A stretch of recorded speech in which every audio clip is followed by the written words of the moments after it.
தாய் தமிழ் உறவுகளுக்கு வணக்கம். அதிமுக முன்னாள் அமைச்சர் குடும்பத்துடன் தமிழக வெற்றி கழகத்தில் இணைந்தார். அதிமுக முன்னாள் அமைச்சர் குடும்பத்துடன் தமிழக வெற்றி கழகத்தில் இணைந்தார் என்ற தலைப்பில் இந்த காணொலியை காண்கிறோம். 2026 தமிழக சட்டசபை தேர்தலில் அதிமுக படுதோல்வி அடைந்த பிறகு அதிமுக கூடாரம் காலியாகின்றது. அந்த கட்சியின் மூத்த தலைவர்கள், முன்னாள் சட்டமன்ற உறுப்பினர்கள், முன்னாள் அமைச்சர்கள், மூத்த தலைவர்கள் மற்றும் சாதாரண உறுப்பினர்கள் கூட சாறை சாறையாக விலகி அதிமுகவிலிருந்து விலகி நாம் தமிழர் கட்சி மற்றும் தமிழக வெற்றி கழகத்தில் இணைந்து வருகிறார்கள். ஏனென்று சொன்னால் அதிமுக 3வது இடத்துக்கு தள்ளப்பட்டுள்ளது. பல தொகுதிகளில் 10,000 வாக்குகள் கூட வாங்கவில்லை. 15க்கும் மேற்பட்ட தொகுதிகளில் டெபாசிட் இழந்தது. 3வது இடத்துக்கு தள்ளப்பட்டது. இனிமேல் அதிமுகவுக்கு உயிர் கொடுப்பது கஷ்டம். அதிமுக செத்துப்போன ஒரு பாம்பாகி விட்டது.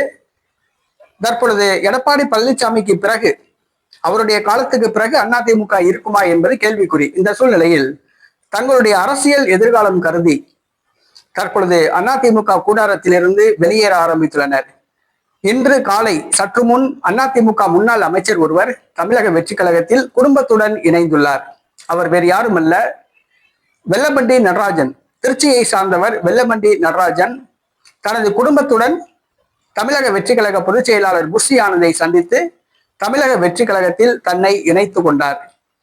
இவர் 2016ஆம் ஆண்டு இவர் திருச்சி கிழக்கு தொகுதியில் போட்டியிட்டு வெற்றி பெற்றவர் என்பது குறிப்பிடத்தக்கது.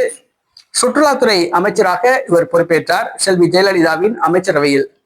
2021ஆம் ஆண்டு இவர் தோற்று போனார். செல்வி ஜெயலலிதா மறைவுக்கு பிறகு இவர் OPS அணியில் இருந்தார். சிறிது காலத்துக்கு முன்புதான் இவர் மீண்டும் எடப்பாடி பழனிசாமி தலைமையிலான அதிமுகவுக்கு வந்தார். தற்பொழுது குடும்பத்துடன் தமிழக வெற்றி கழகத்தில் இணைந்துள்ளார். தனது மகன் கிருபாகரன் மற்றும் ஜவஹர்லால் நேரு ஆகியோருடன் மற்றும் தனது ஆதரவாளர்களுடன் தமிழக வெற்றி கழகத்தில் இணைந்துள்ளார். அதிமுக கூடாரம் காலியாகி கொண்டே இருக்கிறது. அதை பற்றி எடப்பாடி பழனிசாமிக்கு துளியளவும் கவலை கிடையாது. அதிமுகவை காப்பாற்ற வேண்டும், உயிர் கொடுக்க வேண்டும், ஆட்சியை பிடிக்க வேண்டும், கோட்டையில் அமர வேண்டும் என்ற எண்ணம் எடப்பாடி பழனிசாமிக்கு கிடையாது. அதிமுக பொதுச் செயலாளராக தான் இருக்க வேண்டும், அதுதான் எண்ணம். குண்டு சட்டிக்குள்ள குதிரை ஓட்டுறாப்புல வெளி அரசியல் பண்ணல.